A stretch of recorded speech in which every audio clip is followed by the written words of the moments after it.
Hey everyone, and welcome to another episode of Slator Pod. Today we have the quadruple box with Jerry Song, Scott Cooper, Pablo Tercero, and Edward Varela. So I'll give a quick introduction in a second. So this is, I think, the first time we have 4 guests on the podcast at the same time. So this is a premiere after 250 episodes.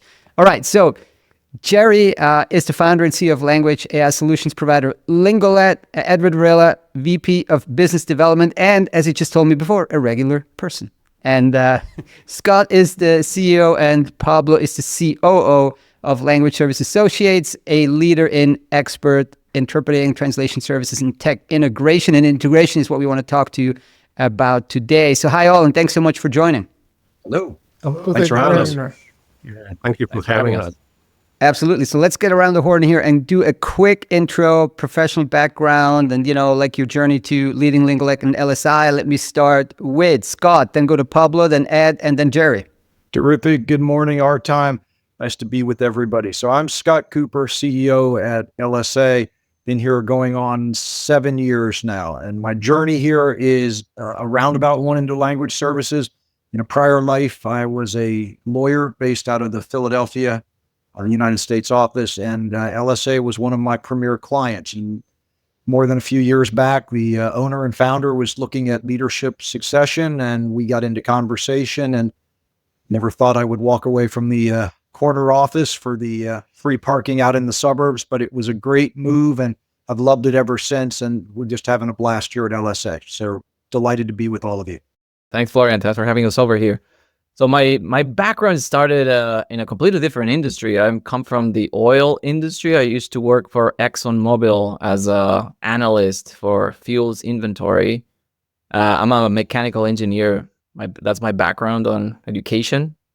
And as I was at ExxonMobil, I started taking interest in process improvement, and I moved into the category of process improvement within that company, and they sponsor of my MBA program, and quickly started realizing that I really enjoy the business aspect. Then I moved to Language Services Associates and started applying a lot of the techniques that I had learned when I was at Exxon, and quickly started gaining some traction within the company. We started seeing a lot of the benefits of applying the Six Sigma best practices for process improvement, and that's some of the things that we have implemented throughout the last 16 years at LSA that have helped us become one of the top players in the industry. I've been, as I said, I've been with LSA 16 years now.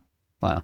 Lawyer, mechanical engineer. Edward, over to you from Lingolet. By the way, great question. As everybody was talking about, I started thinking about my history and my background. I've kind of got a smile on my face because it's been a little while. So real quick, for those of you who remember, I started in the industry with a company called Atlantics, and I was one of the initial investors and early employees in that company. So I helped build that company into build all of the worldwide, ended up hiring a bunch of people, and ended up being in Australia, growing the business here and growing out Southeast Asia. Ended up here for quite a while. So from Atlantics, which was eventually acquired by Slator, just as a footnote. So we had that process structure, but also was a co-founder over at Boost Lingo, one of the initial co-founders there. And now working with Jerry here as a co-founder and VP of Business Development here at Lingolet. So I'm excited to be here. Thank you for having us. This is great. Yeah, that's a great question, actually. I've been thinking about my profile. I came to the U.S. in 1997, started my career in Houston, Texas, as a software developer. Finished my master degree over there, and then started as a software developer. So I moved to the Bay Area in 2004. So it's a life changer as well. And managing the software development team for a couple startup tech companies. So in 2019, actually, 2019, me and Ed and another co-founder, we started Lingolet, so which is a technology platform focusing in the language service industry. So that is how the story started. So we're looking forward to the new journey working with the LSA, Scott, and Pablo. It's really nice to see you guys again. All right, so today we want to talk about that partnership that we heard about a couple of weeks ago between LSA and Lingolet. And first, let's get to know the two companies. So let's briefly have you, Scott, take us through kind of key services solutions at LSA. And then I think, Jerry, you want to tell us the elevator pitch for Lingolet. But Scott, you first. So LSA has been in existence for just under 35 years, founded by Laura Shriver at her kitchen table, started primarily with Spanish interpretation for the local court system, and then grew out over many, many years, one language at a time, as she likes to say it. We are now full service across mostly the US market. We will do interpretation and translation, but interpretation is the bread and butter of what we do. The major silos are healthcare, contact centers, financial services, and we do what a lot of our competitors do, but really view our strength and specialty on the tech interpreter integration side, with an emphasis on the more difficult languages to procure in the US market. So we are in high demand among healthcare, as I mentioned, largely because of the mix of patient and customers. And from there, we specialize on three pillars: quality of the interpreters, strength of the technology platform to meet the customer where they are in the platform of their choice. That includes many, many recent integrations with telemedicine, and then customer care and service. We don't share our numbers publicly, but what we can triangulate, we are one of the largest interpretation focused in the US market. So that's the short answer. Thanks, Scott. Jerry, the elevator pitch, because, tech company, get the elevator pitch, the short and the sweet. So we are the technology platform focusing in the language service industry, providing the on-demand human interpretation, translation. That is how the company started. So with the hardware, like IoT, smart devices. So when you push the button, you can call the interpreter on demand. But the technology changed.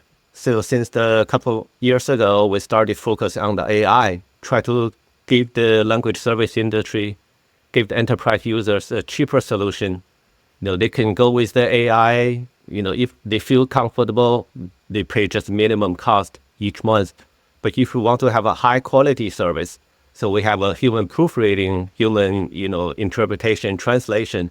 So that is how the value added when we're working with the LSA to make this strategic partnership work.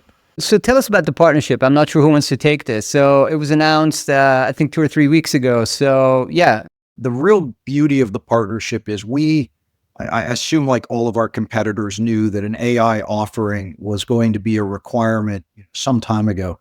And like everyone else, we confronted the challenge of build it ourselves versus partner with experts. And after a very rigorous self-evaluation and then due diligence, we decided that the answer was to partner up with our good friends on this call here at Lingolet.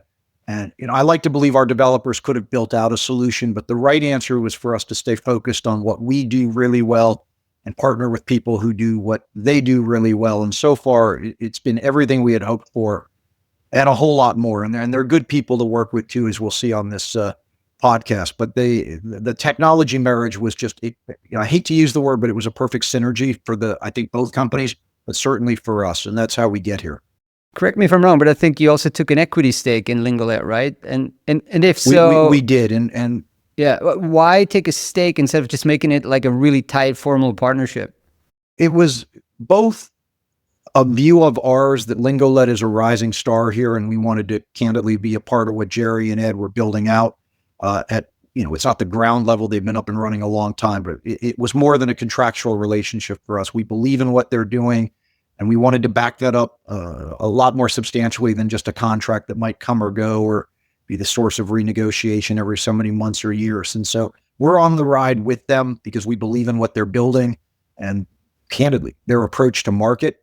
So that was the added emphasis. Plus, as with all things in business, it ties us closer together and allows us to candidly share strategy, road mapping in a way that I'm not sure you would do with any other vendor if you're just at contract arm's length. how does it make it a win-win? I guess from the outside, you'd think, okay, LSA brings like that vast client network, hundreds and thousands of accounts, and Lingolet brings the tech. Is that like an accurate summary? And, obviously, would somebody like to expand a little bit on this? I think for our perspective, the win-win is what I already mentioned, that we don't have to spend the resources to build what these guys have borderline already perfected. That's number one. But if we take a step back and go at it from the customer perspective, where the offering is going to have to, at every customer, the breakpoint will be different between human and, future-looking AI interpretation. The win-win is that we position now that both companies can offer both in the way that the customer may want to buy it, process it, ultimately manage it, and then develop spend around that. So that's, to me, in my chair, that's the huge win-win for LSA, is that we get to do what we always have done, add what Lingolet brings to the table. And as I mentioned, we didn't have to build that. So that's our take on it. In the industry, and this isn't a kind of a one-size-fits-all type of an environment anymore. Nowadays, everybody's looking for an AI solution, and they're also looking for their still traditional, VRI and OPI type of an environment as well. So at Lingolet, when we were looking at partners or companies to partner with, LSA was on the top of the list as being one of the best in the industry, with the best business model and the best reputation of providing quality interpreters and the quality experience and understanding technology as well. So, when working with them, it's, we didn't have to evangelize everything to them and tell them what we're doing and give them our mission. They had already researched this as well and understood where their direction was going, and it paralleled with what we were doing as well. So, as Scott said, it was perfect timing, perfect synergy, and we're really looking forward to what we can do together in the future by combining both technology and they still have the foundation of the the human resources available at scale. There's one other element I always overlook this, and it should be first, just to add on.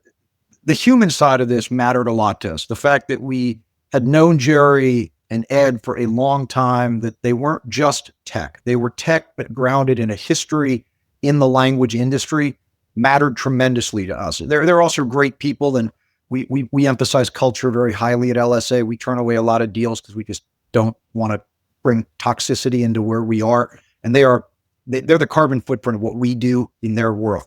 But their knowledge of the language industry and the jumpstart, that they weren't just tech trying to find an angle on making money in language, they knew the industry. That mattered tremendously to us because both companies hit the ground running. We don't have to educate each other about terminology and integration. And, I don't want to take all the airtime here, but I'd be remiss if I don't point out that Jerry and Ed's backgrounds were incredibly important in our decision-making, that they were the right partner. So when you mentioned hitting the ground running, so now that you're running, what were some of the first quick wins? Are there any kind of goals, initial things that you want to do that you have done already with this partnership? I'll be front loaded. You guys talk at the end of this thing. We had an amazing success story just this past week where, and I love talking about this. So one note of background, and I have to fill this in. So we are a corporate partner to the Major League Soccer Philadelphia Union in Philadelphia, Pennsylvania. And they, like all professional soccer teams, have a lot of international players. And they had a need because they brought a player in who speaks predominantly French and Haitian Creole, who is, coach said, nods in the back of the room, but there was questions about comprehension in the coaching meetings. And they asked us if we could offer a solution, but they didn't want anybody else in the room. They didn't want a live interpreter. And so we immediately turned to Lingolet with this deal in place and said, we think we have a tremendous test case for a live multi-audience AI application. Can we make this work in real time? And within a matter of 48 hours, we were able to take a meeting with the team in the privacy of their coaching session, roll the product out. And now they are actively using it in the coaching and training sessions. But, by league rules, they can't use it during a game yet, but they can use it for coaching, film review, film study. It's a fun test case. It has received rave reviews. We can't mention the team, but we're about to roll it out with a second sports team in a different league. And it's fun. It's practical. People can get their hands around what the tech does. But for us, it was an immediate win because we could not have done that without Lingolet's technology. and their adaptability to customize it for the need in that room. Great question, great case study. And we thank these guys for allowing us to be able to do it so quickly. As a soccer dad, now you have my attention even more. Yes. Yeah. So hang on. So this is a player who obviously isn't fluent in English, and they're using the tech in the coaching session. Coach talking to him. Correct. Wow. Okay. And he can talk back to the coach with questions. So it's not just one way, and the player sitting right next to him can hear the exact same message, but in that player's choice of language. And as I said, it has been a first 2-week home run to mixed sports metaphors. Yeah, what I wanted to say was, I wanted to just kind of really point out that, with our technology and with our team and being able to be nimble and being able to work as quickly on projects like this with our partner really is a testament to what we can do and kind of, the directions we can go and what we can build to accommodate these things. So, when Scott and Pablo came to us and said, hey, we have this opportunity, what do you guys think about this? Can we make this a reality? We got our tech team together and said, here are, the things that we need to do and what we need to achieve. And here's our timetable that we have. Practice is on Saturday. And so it's one of those things where we're like, okay, let's see if we can get this done. Kind of give us a benchmark and get everybody to work together and really make this thing work out. And, and it worked out perfectly. So, in the software world, we had our little trials and runs and betas, but we got there in the end. So I just wanted to thank our tech team for that, for being as flexible and being able to really tackle this and get it done quickly. And also the LSA tech team, which are fantastic as well. So they are tremendous help. They are, super knowledgeable, and they are, a great partner to be with. Not just all of the live interpreting and all of the resources, but the tech team that they have there are very instrumental in helping us with this integration. So hats off to them as well. Yeah, I wanted to echo that. Like, our two teams work really well together, and the way that they communicate clearly helped us see this through and get to that film room and watch this player that before couldn't really understand what was happening to actually have conversations with the coach, where the coach was actually explaining a specific strategy where he was the key player and there was going to be an open space in the field for him. And the coach was showing, like, this is you that will be getting the ball here in this space, and you need to do X. This is a big market. I mean, just look at Europe, right? I mean, there's so many international players. Like in my Zurich team here, there's probably like 2 or 3 people from Zurich, and then there's probably 70% are international players that wouldn't even speak the language, right? So, wow, very interesting. Now, but the tech, and let's talk about language AI tech, not the workflow tech. I want to talk about that later, but that tech is moving so quickly right now. Like every week there's a new release, there's some new, shiny thing or breakthrough announced. Like, how do you make sure you build something that has like a lasting edge beyond maybe the workflow component, which you clearly have, but maybe Jerry, you want to take this. Technology is a very popular term, right? Especially AI. Everybody wants to talk about innovation, creativity, especially like a non-tech people. But for me, as with a very strong technical background, have been working on, in the tech industry in the last 25 years at least. So my understanding is it's still like a building up on the human, serve the people, make sure everybody who knows technology better, they can handle it. They can make your life, make your work easier. That is my philosophy.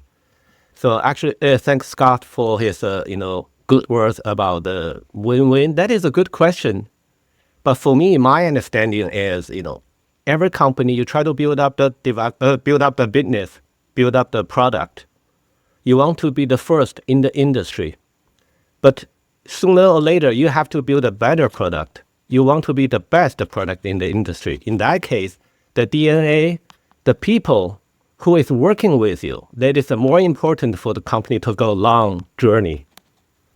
At the beginning, you don't feel the difficulties to communicate with people. Eventually, so you have to work with the right people sharing the same mentality. So talking back to the AI question. So what's the ultimate goal? You want to build up the product. You just want to make people's life, make people's work easier.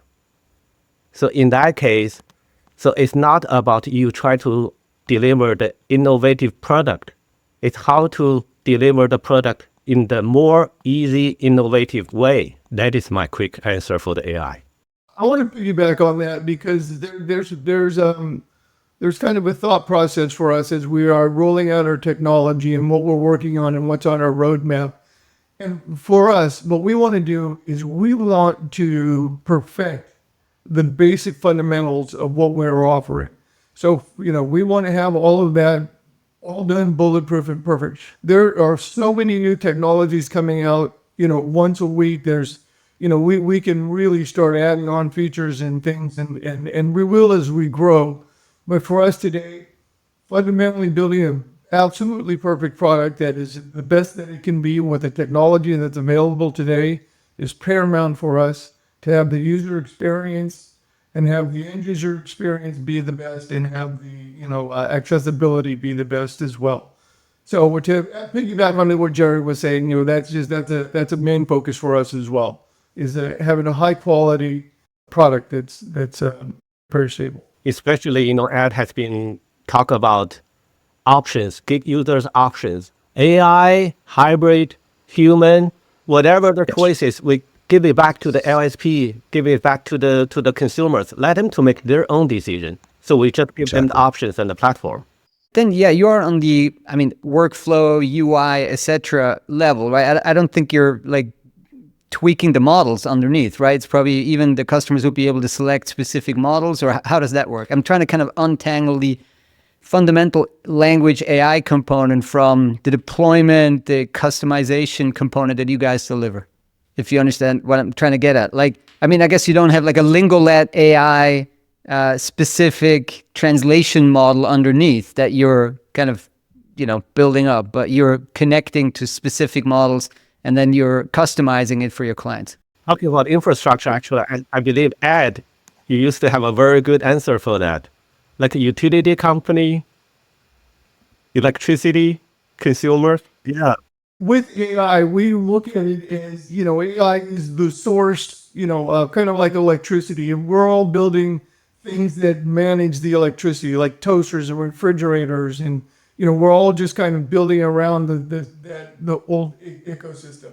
So, building a large LLM is not going to happen. So what we're doing is we're building, we're building access to an LLM or an SLM or proprietary technology. So with our platform, it doesn't matter if you've got your own SLM or your own corpus or using an LLM. We'll be able to customize it, the technology around that to facilitate what you're trying to solve, the problem you're trying to solve. I think one of the things we throw around a lot in response to what you're asking about changing technology and the pace of that change, we've had to ingrain in our own culture a notion of learning what to say no to, as opposed to what is it we want to chase and say yes to. And it's two different discussions. And saying no to the shiny feature that looks really cool, or to be fair, may get a lot of press, but you take a step back and you say there is really no current or short-term customer demand for this. You have to be disciplined in saying, I'd love to be able to put that shiny toy in the front of the store for sale, but it's not really where we should be spending our resources because it isn't going to make a sale. It may not even draw the customer in after they get past the, oh, that was nice, what's up tomorrow? And that change in culture of knowing when to say no has been brought about largely, to your point, by how fast the technology is changing, not just that it changes. And I think that's really the sea change we've seen in the last, I'll go 12 to 18 months, is that there are thousands of players coming in, as Jerry was saying, flashing something that is new, but you got to be disciplined to say we don't need new for the sake of new. We need new for the sake of quality and customer application, as Ed said. And that's the sea change that we're observing in response to how do you manage the pace of the change. Now, you guys operate in a regulated space or in the healthcare space. Yes. Which is obviously, well, not obviously, but it's probably one of the slower to adopt verticals out there, right? So how do you see the willingness and the openness of your customers to adopting AI at all? I mean, are they saying, look, risk off, like, let's, make sure this works perfectly. These models are not deterministic, they're kind of probabilistic, and we don't want anything to go wrong. So I think the feedback, and I'll give you really sort of the watered down version from the customer take again. Everybody's waiting for someone else to make the first big splash so they don't have to be the first one to take on the risk and the regulators that you're mentioning. They all know they need it at some point. The cost element of this will inevitably force them to look at it. But I think, as all of us have said it this throughout the podcast, there is segmentation. The risk people aren't real excited about being first to go. Medical providers in particular want to be as conservative as possible.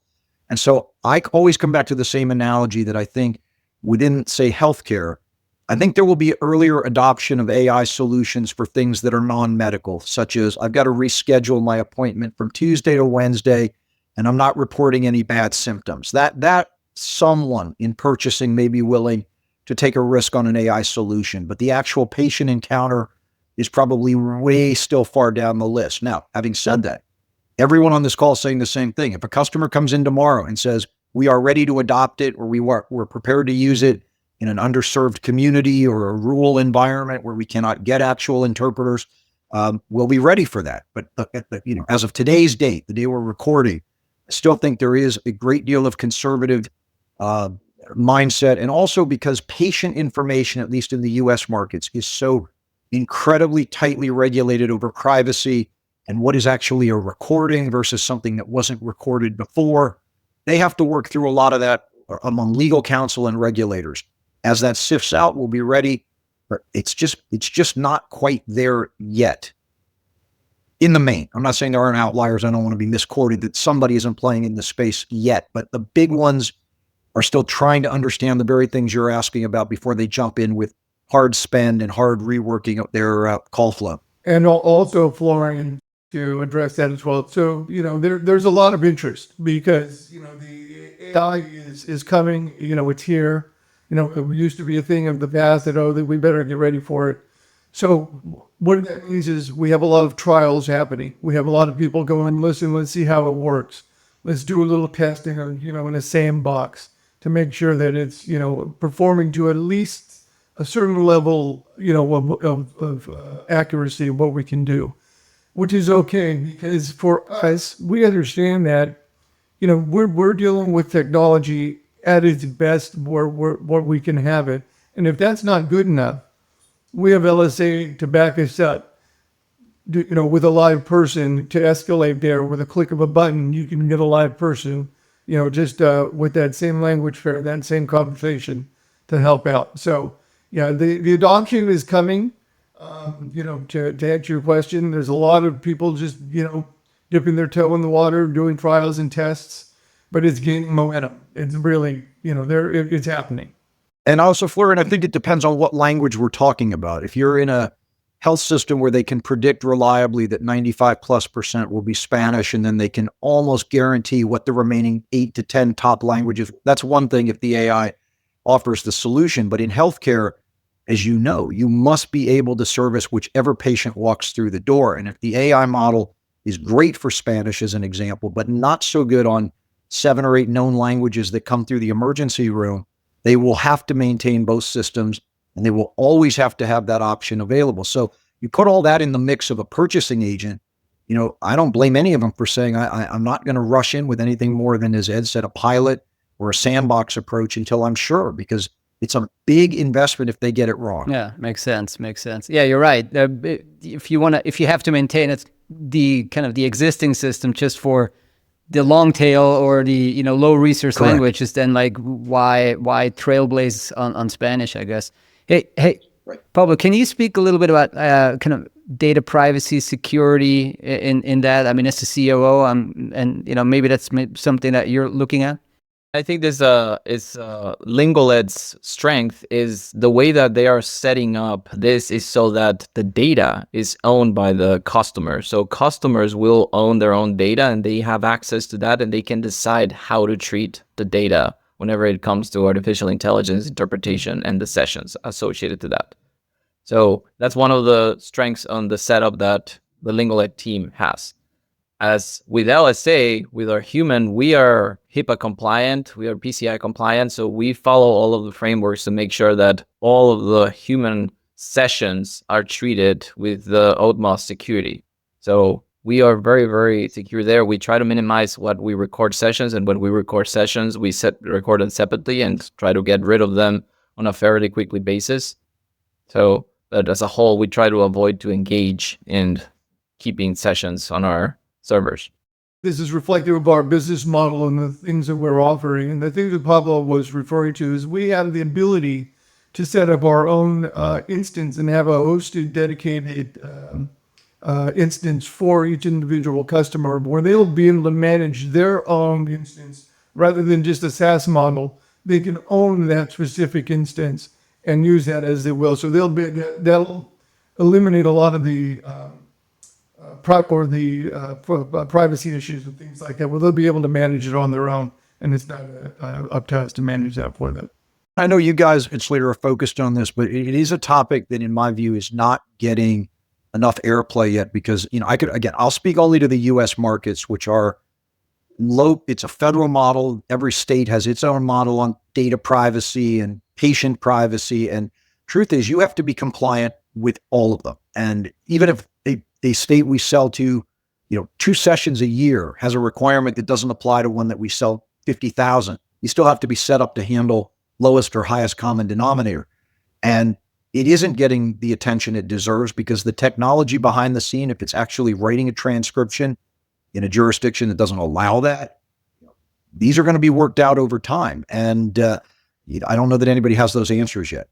Let's move on to another great topic, the Trump administration's various executive orders and their impact or lack thereof on language services so far. So I'm throwing this out there.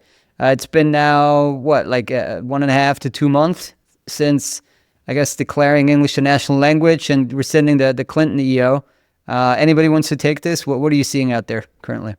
Listen, with the clear caveat, we're politically agnostic in all of our clients, given the scope of where we sell, which is blue states, red states, purple states in the U.S. doesn't matter. There is clearly, though, a trend where I will say that volume across a number of our traditional client silos has declined, and this has been well reported in the news. People afraid to show up at court hearings, or they will not seek emergency room care because of fear of interaction with law enforcement, whether that's founded or not. It is absolutely happening. And that has a ripple effect that has nothing to do with AI or traditional delivery. It's just volume going down. And we're watching that very, very carefully. The administrative order in and of itself, or the executive order, I don't think changes that much. There were 40 some states in the United States already had English as the official language, and the language industry has exploded in that time frame. So that in and of itself, I don't think is going to be that ultimately big a deal. Now, if the law changes mandating affordable care through language access, that's a completely different conversation, and hopefully one we never have to face, at least in the U.S. markets. But the order in and of itself, other than just, as I've mentioned, the ripple effect on volume, hasn't fundamentally changed, and it certainly hasn't changed anything we're doing in customer support or sales efforts. Got it. So what you're saying is it's not really those kind of, the order that, mandating English as, or declaring English as the national language as such, but it's more the general immigration, all of the immigration policies taken together that have an impact. I have a specific case I wanted to share with everybody. We had recently attended an education conference here in the U.S., and there was a lot of chatter about that, and where they were, reducing all of the government-funded projects and, eliminating the Department of Education. So all of those things, had everybody on edge. And there were a few people saying that, they were using less and less live interpreting, because of the costs that were involved. So they were looking for alternatives. That was the AI alternative to help them as they move through this process. We don't know where it's going to go. We don't know if it's going to come back, or they have no idea. So they're just planning ahead, with the cards that they have.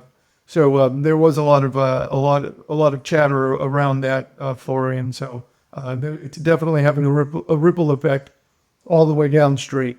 So even in the teachers that we were speaking with, they were concerned about it. And it garnered a lot of interest with our solution. So as bad as it sounds, it was a win for us. I want to go back to the human AI component. Now, your platform gives both options. Like, what's your initial experience of giving people this optionality? Like, is it creating also customer inbound queries? People are like, hey guys, like, okay, I click on the AI button. What do I expect now? Do you guarantee quality? Or, like, it's obviously it's a big choice for a customer to make if you give the customer the choice. It's working out quite well, Florian. So everybody who when they're looking for AI, they already understand that this is a critical position where they're either a doctor or they're in court or they're in somewhere where they're going to need a human interpreter. This is like a travel and tourism, or they're like Scott said, hey, I just need to change my appointment. Or where do I get my parking validated? Or, where's a parking spot? Where's, things like that, where it's easy to even in the schools, in the school environment, without, you don't need a human interpreter as long as there's not a parent-teacher conference. If there's like an assembly or there's some things that are happening, or it's a snow day, everybody, but notices like that. Very easy. AI is an easy alternative. So everybody's intrigued. Everybody's looking at it. They're realizing, there are some shortcomings. There's some issues, with some translation and some things like that. But, once you get down to, on our platform, we actually track the accuracy visually on the screen. So if it drops under a certain level, 92, 90, whatever you want it to be, you can access a live interpreter. So we have that flexibility as well. So we're getting a lot of calls. We're getting a lot of inbound calls. Everybody's interested. They want to at least see a demo. They want to see how it works. And they want to see if they can integrate it into their current infrastructure. We're all looking for better ways or other ways to reduce our costs. And the AI is one alternative. So Florian, give me one other, right on the cusp of what you've asked to answer. Within the next 30 days, I think our two companies are going to be in a position to roll out to a select group of our existing customer base. Do you want to have the AI solution available if we can tell you that in that very limited instance where it occurs, we cannot provide a human interpreter instantaneously? There are some languages, some times of day, they're just not available, or we have to begin a background to get one of our network people to take the assignment. Would you rather have an AI solution immediately with the option to either go to the human when the human is available or continue the entire session in AI, your choice? And we think there is going to be a market for that, because there are some situations where just getting the conversation started at any level of quality is better than waiting to start the session with your preferred method of a perfectly vetted human interpreter on the session when they join. And I wish I had the case study today to tell you how receptive, but I think if we talk with you again in a month from now, we will have much better data on that. We think that's going to be very attractive. Again, back to healthcare, where maybe there is life or death in the balance, and not waiting 3.5 minutes or 2 minutes is a difference that someone says, I'm willing to start the session now in AI, and we'll deal with it at the 2-minute mark. As again, the dashboard says the human's available, and I'll keep going, or at least with intake, it starts the process. In the call flow, then there is almost a guarantee that a language company like ours can start 100% on time at customer push. And that's something that no one can guarantee currently. We think AI is going to be a big bridge on that as more and more languages come online. Fascinating, nuanced example, actually. I didn't think about it. Yeah. I mean, it's not like in many situations, you don't want to wait for 2 minutes. You can't wait for 2 minutes. Correct. You'd scramble and do something else, right? And with this one, you have the people on the platform. They're fully aware that, well, this is AI, but in the background, I'm getting somebody I guess triaged in the live interpreter. Yeah, Correct. great point. Yeah. And again, I think, look, all of us in the language industry want to, try to be as close to 100% available, 100%. No one is out there really talking about the fact that it doesn't always happen that way. But the reality is it doesn't always happen that way. So you can build a solution like we're trying, where you can pretend the issue doesn't exist. We would rather meet our customers in real life where it's really happening.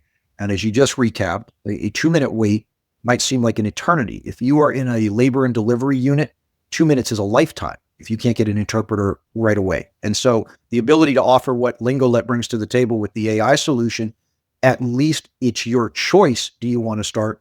And as I mentioned, sometimes even shortening the intake part of it so that when the interpreter comes on, we're right at it with a human being is a quality or a scoring system within the health system that is beyond material. It's truly meaningful at that point. Great. Well, then we got the next 30 days roadmap. So what about the next 12 months, the 24-month roadmap for you guys, like for the combined offering for the partnership? What's planned? A lot of this is going to be driven, as I've said several times, sorry, I'm repeating the answer, will be driven by customer demand.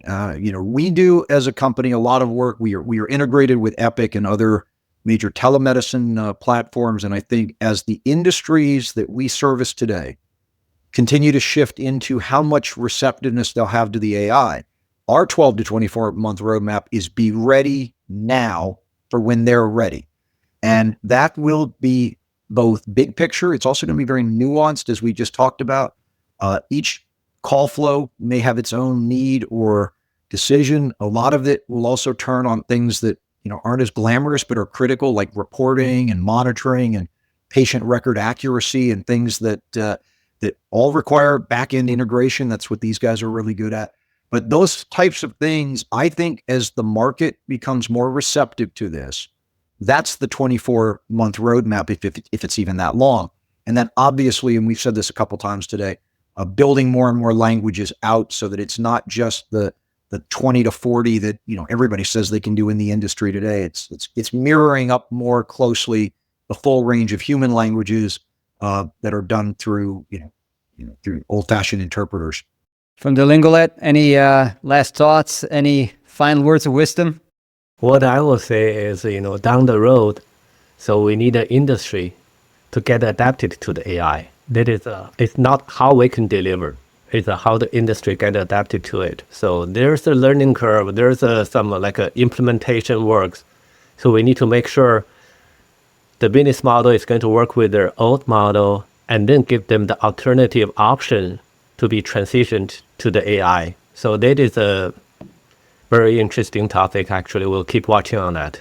And Florian, there's one other one we haven't gotten into today, but I think this is going to be a big driver over 12 to 24 months. The way the pricing goes to market is going to have to be sorted out much sooner rather than later. I think everyone who focuses on interpretation is very well schooled in selling language by the minute at certain price points and bundles and technical offerings. And software as a general proposition sells completely differently. And that is two different mindsets of buyer. It's certainly two different mindsets of sales teams. And there is going to be a confluence of those over the next 12 to 24 months that I'll go out on a limb and say is going to be somewhat seismic in the industry. Because I think among the many disruptions occurring here, the way it is sold, the way purchasing people get their head around the price, the cost model, how much utilization they're getting out of AI, that all has to be worked out. And that has nothing to do with the quality of the conversations that we're talking about.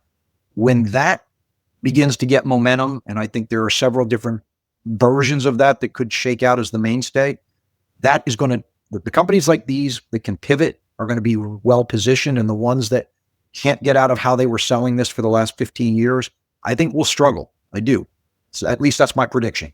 I don't wish that on anybody, but I think adapt or perish is going to be a part of the pricing and costing structure as we go forward. I mean, it's incredible how conservative it's been so far, right? I mean, it's been 3 years since ChatGPT. If we talk about 24 months, we're talking about half a decade after ChatGPT launched. Something must have changed by then, right? And so it is really crunch time in the next few months on that. Some of the things that we discuss often with Scott is that there's three things that need to evolve. Is the tech is one, the technology, and like you said, it keeps getting better and better every day.